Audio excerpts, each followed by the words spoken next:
study that by 2030, AI is going to create 170 million new jobs. But they won't be jobs where you just sit there and chat with AI. There'll be jobs where you build AI agents. And I get it. The AI space is moving crazy fast. I mean, what even is an AI agent? Not too long ago, I was right there with you. But after going deep myself and building dozens of agents, I found out it's actually way easier to build and manage these agents than it looks. Let me hear so much so that my whole team and I have hundreds of AI agents doing 92% of all the work across my companies. So today, we're gonna go through every step on how you can build your first AI agent. Let's get into starting it. with I'm loving it. AI chatbot versus AI agent.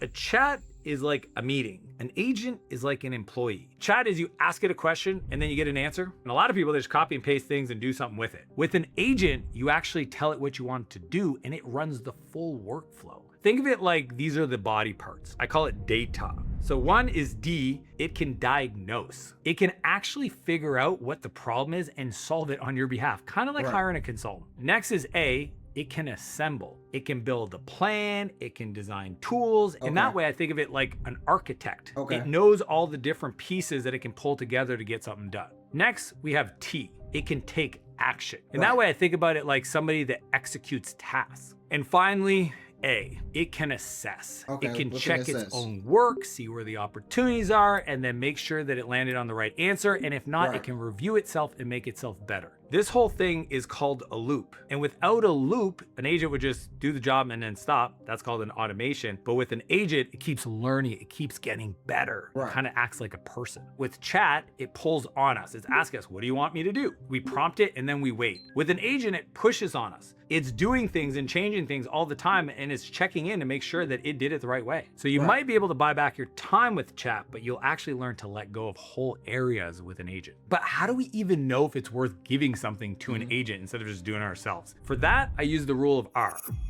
The first one is repetitive. Is this a task that I'm gonna do every week? 2 is rules-based. Does it take the same input and generate the same output every time? The third is, does it generate a return on my time? For the amount of time it takes me to build this thing, I'll show you how, will I actually get my time back? If the task takes 2 minutes, but it would take me 2 weeks to build this agent, how about I just keep doing the 2-minute task? But if you think about it and the task is only done once in a while, doesn't follow a clear process or get to a specific outcome, it doesn't save you more time to automate it than just doing it manually, then stick with what you got. Use the chat. So now that we know, I feel like that's definitely something he should have said, because a lot of things that I personally just thought I would need an AI agent for, I thought about it and I really don't. I want an AI agent to take away the menial.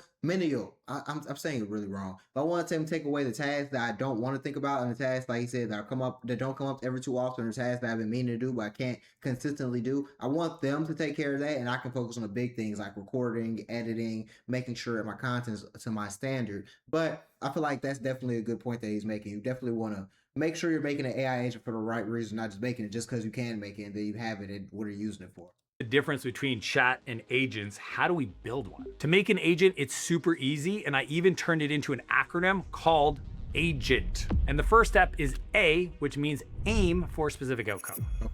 When I'm sitting down and I'm like, ooh, I want to build an agent for this, I have to first ask myself, what is the specific goal? Start with the outcome the agent is going to give you. It's like if I'm climbing a mountain, taking a step is the task, getting to the top is the outcome. I want to define the outcome and be really crystal clear, because the cool part with AI and agents is that the AI can actually figure its way there. This is why creating AI agents is hard for people, because they want to control every step, but the truth is it may know how to get there way better than you can figure it out. Think about it like when you hire a person. You say, here's your job. When they applied for the job, they had these specific outcomes that they would need to accomplish, like grow the business or get more customers or sell and get people to buy from you. Those are the outcomes. You don't start by telling them how to do the job. You tell them what you're going to need from them. That's the outcome.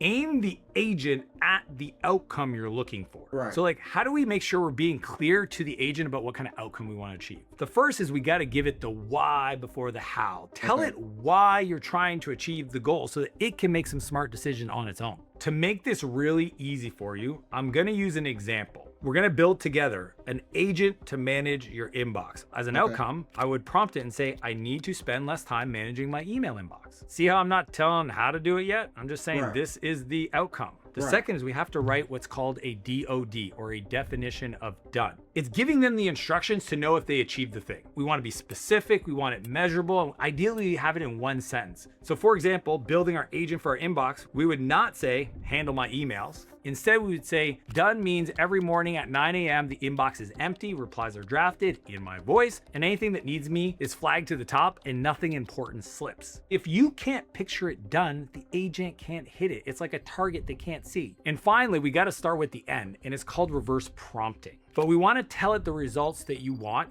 Then we tell it to ask you the question it needs to get full clarity. This is the advanced move. This is what nobody out there is teaching you. Then we let the AI do its thing, because it's better than us in a lot of stuff, and it builds the plan itself. And the truth is, if we can't state the outcome in one sentence, we're not ready to build. If you can talk the task, like explain to somebody else, then the AI can do the task. And the cool part is, you knowing this already puts you ahead of most people using AI today. Even folks you're like, oh, this person's so smart. They don't know this stuff. And we're just getting started. So we've got the agent, it has its reason, we have a clear target, and now it has clarity. And now the next step is G. Give it an identity. I feel like that's definitely the main thing we also got to focus on too. It's not just the outcome, but the identity of who this agent is, why is this agent even being involved, what you need to do. The giving us the task is the most important part. And figuring out how to prompt and ask these questions the right way are also very important. So I want to pay attention to this because I want to get my prompts better. Because when I use sorry, what's the name?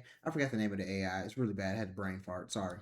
Truthfully, out of the box, AI knows a little bit about everything, but it doesn't know anything specifically well. So an identity allows us to focus its power in the right expertise. So when we build the identity, instead of it knowing a little bit about everything, it gets really sharp about that one thing that you've hired / built it to do. And the best part is that the tighter we define who it is, the better it works, the better the outcome is, the better the agent is an agent. I remember reading a report where they built a bunch of AI agents to do customer support for an airline, and then they removed all the rule books, its identity from the agent, and it dropped from 33% success rate down to 11%. So we're talking same model, same task, same request, and it got 3 times stupider because it forgot who it was. Think of your agent as a genius, and he's sitting at a desk, and he's wearing a blue shirt, and he's got great hair. This genius has infinite potential, but until you tell them the job, they just sit there doing nothing because they don't know what they're supposed to do. So what we need to do is tell it what its job description is and set some rules for how to do the work. So this is how we create the agent's job description using 3 plain English files. The first one is the soul file. Right? It's the agent's personality. I have a lot of fun when I create my agents. I tell it what kind of quirks I want. What kind of values does it have? How does it talk? It's essentially defining how it behaves. The second file is the identity file. That's its DNA. That's its name. That's a description of its role. For example, one of my primary agents, his name is Kai. I just worked with him for 2 weeks and we built a bunch of stuff. And I said, hey man, it's time for you to give yourself a name because I feel weird not knowing who you are. And he's like, oh, how about this? And here's why. And he gave me all the reasons. And I said, cool, update your identity file. So now he knows who he is to the world. So in a way, it's kind of like building a person up. It's really weird and freaky to think about it like that. But how I'm thinking about it right now is like, I'm literally building an identity for a person. I'm building an identity for like who this figure is. It's not even a person, but I have to treat it like a person because if I don't, then it won't know what to do. So I really have to treat this like Jarvis. So it's really insane that we're getting to that step in AI, and AI hasn't even been out for that long. That's what makes me very ambitious, but low-key scared for the future as well, because it's just, is Terminator a reality? Can that happen? I don't know if there's any limiters that's being set on what we can and cannot create with AI. Third is the user file. And this is the context your agent needs to know with you. It knows who it's going to be interacting with so it can adjust its loops to get better for you. So for example, in this file, you might have your goals, your role, how you like things done, but essentially it defines who we are. The soul file is how it behaves. The identity file is who it is. And then the user file is who we are. Now here's a pro tip. Don't write these files yourself. No. Let's tell AI to write it. As we build the inbox agent, here's the prompt that you use to generate them. I want to build an AI agent that runs my inbox, your aim from the previous step, we insert that there, create its 3 identity files, a soul file, an identity file, and a user file, and ask me any question you need to fill these in accurately, then write all 3. Notice we did the reverse prompting where we asked it to ask us questions. So now it'll go do the research and then it'll hand back a template that is 99% awesome and complete. For example, here's what our inbox agent identity files might look like after the AI interviews you. Soul file, how it behaves, writes in my voice, concise, direct, zero corporate fluff, calm and reassuring, never pushy or salesy, and avoids phrases like, I hope this email finds you well. Of course it found you well. When it's unsure, it flags instead of guessing. Identity file, who it is. It has its name, Amelia. Emalia. See what it did there? Isn't it cool? It's got personality. The role, personal inbox manager. The job, you read, you sort, you draft replies to every new email. Lane, this is the parameters. Inbox only. Never touch my calendar. Don't you touch my money or anything outside my email. Now we got the. I love this because I already thought of like 3 new chatbots, not the chatbots, but AI bots I can make. One's going to be for my email. Really, all 3 of them are kind of going to be for my email. One's going to be for email where I just send out, like, I'm going to start curating emails and gathering emails so I can send out when new videos drop and when new courses drop and things of that nature. That's something I need to start doing today. I also want to create an email just so I can start sending out for sponsorships and brand deals and possibilities. I have like mass sent out to have everything, my analytics from every platform sent out and updated daily. I want to have that chatbot. And I also want to have a chatbot where I'm not 100% sure how I want to do this yet, but I want to have a chatbot where I can interact from a different business and start building that up as well. I'm not 100% sure on the business I want to start yet because I want to be separate from my courses and everything, but I think that's something I want to start doing. User file, who it works for. I'm a founder who gets around 100 emails a day. We prioritize people, my team, my current clients, my VIP list. I have multiple AI companies, a media company, it might list them all. With these 3 files, our inbox agent knows how to behave, who it is, and who it's working for. And look, building one agent changes how we work. But if you're a CEO or founder, the real unlock is a whole team of them. That's why I put together my full AI company OS playbook. It's the best way to plug AI agents into every single department in your business. If you want it, just DM me the word AI business on Instagram and I'll send it right over. Definitely gonna have to do that.